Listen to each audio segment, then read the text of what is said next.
Assalamualaikum warahmatullahi wabarakatuh. Perkenalkan, nama saya Putri Dewi Mariani dengan NIM 19016114. Baiklah, di sini saya akan menjelaskan materi tentang teks cerita fabel, yang mana teks cerita fabel ini merupakan tugas mata kuliah apresiasi prosa fiksi Indonesia. Yang pertama, kita masuk kepada pengertian, di mana fabel ini merupakan satu cerita yang berisikan tentang binatang, yang mana secara umum fabel ini merupakan cerita mengenai kehidupan dunia binatang yang punya nilai moral serta budi pekerti. Penggunaan binatang di dalam fabel jadi pengganti tokoh manusia, namun tetap digambarkan bisa berpikir, memiliki perasaan, bersikap, berinteraksi, bahkan mampu berbicara. Sedangkan menurut Kamus Besar Bahasa Indonesia, fabel ini merupakan cerita yang menggambarkan watak serta budi manusia, namun pelakunya diperankan oleh binatang. Di dalamnya memiliki pendidikan moral dan budi pekerti. Salah satu contohnya yaitu fabel di Indonesia yang sangat dikenal, yaitu dengan si kancil dan buaya.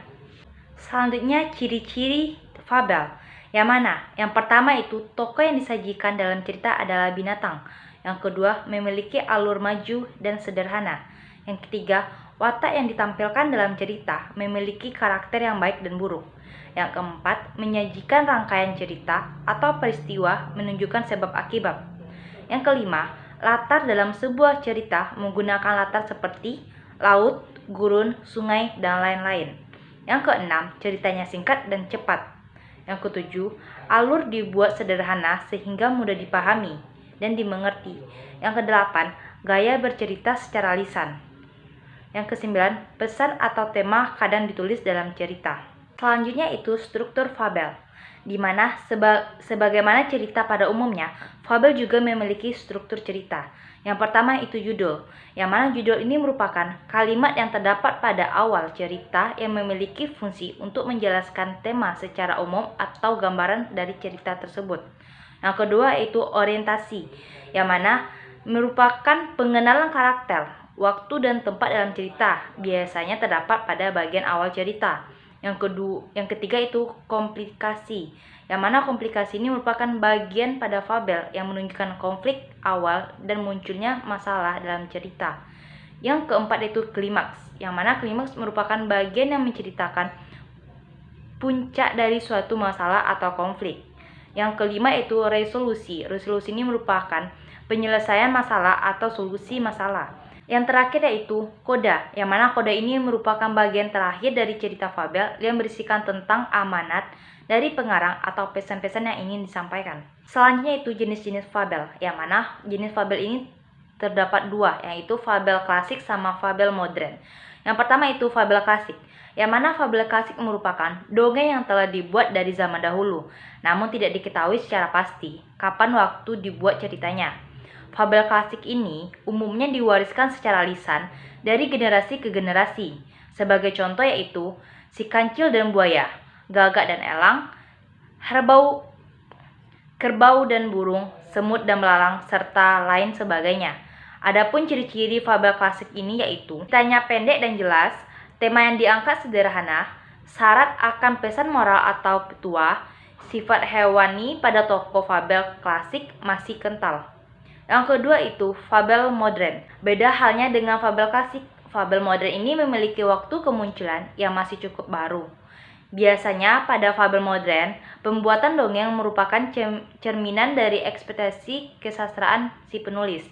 Ada beberapa ciri fabel modern, yaitu alur ceritanya bisa pendek atau panjang, tema pada cerita cenderung rumit, karakter pada tokoh fabel modern umumnya cukup unik, dan fabel modern kadang berupa epik atau saga dan menggunakan prosa yang mengisahkan pahlawan. Selanjutnya itu unsur kebahasaan atau kaidah kebahasaan. Yang pertama itu kata kerja, yang mana kata kerja ini merupakan salah satu atau unsur kebahasaan dalam sebuah teks fabel, di mana dalam fabel terdapat dua kata kerja, yaitu kata kerja transitif, yang mana merupakan kata kerja yang memiliki objek. Contohnya ayam minum air. Yang kedua itu kata kerja intransitif, yang mana kata kerja ini merupakan kata kerja yang tidak memiliki objek. Contohnya Boris sedang bersiul. Yang kedua itu kata sandang si dan sang, yang mana pada teks fabel seringkali adanya penggunaan kata sandang si dan sang. Berikut contohnya. Yang pertama itu, si kumbang terdiam ketika mendengar ejekan tersebut, yaitu penggunaan kata si. Yang kedua itu sang harimau sedang mengincar mangsanya. Yang ketiga itu keterangan tempat dan waktu, di mana dalam teks fabel biasanya digunakan kata keterangan tempat dan waktu untuk menghidupkan suasana. Untuk keterangan tempat biasanya digunakan kata depan di, dan keterangan waktu biasanya digunakan kata depan pada atau kata yang menunjukkan informasi waktu. Contohnya, di waktu sore, kelinci berjalan di kebun, yaitu kata waktu di waktu sore dan kata tempat di kebun. Yang keempat itu kata hubung.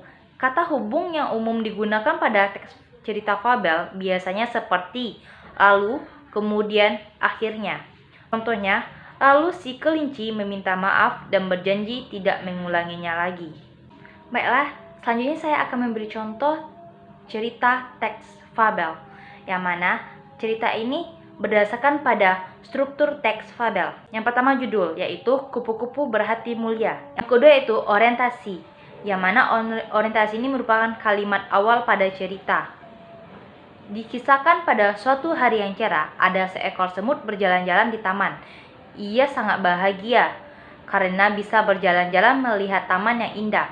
Sang semut berkeliling taman sambil menyapa binatang-binatang yang berada di taman itu, di mana pada orientasi ini terdapat unsur kebahasaan, yaitu unsur waktu dan tempat, dan juga penggunaan kata sandang sang. Yang ketiga itu komplikasi.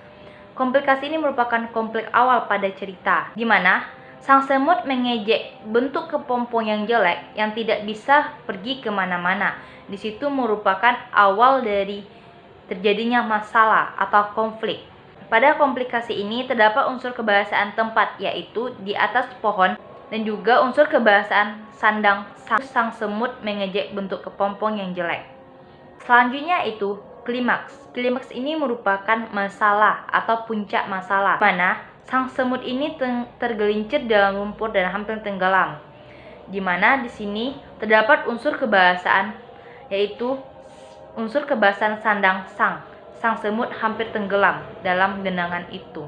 Selanjutnya itu resolusi. Resolusi ini merupakan solusi pada masalah cerita tersebut. Karena untunglah saat itu ada seekor kupu-kupu yang terbang melintas. Kemudian kupu-kupu menjulurkan sebuah ranting ke arah semut, yang merupakan solusi, di mana semut di sini ditolong oleh kupu-kupu. Di mana pada resolusi ini terdapat unsur kebahasaan, yaitu kata hubung, yaitu lalu.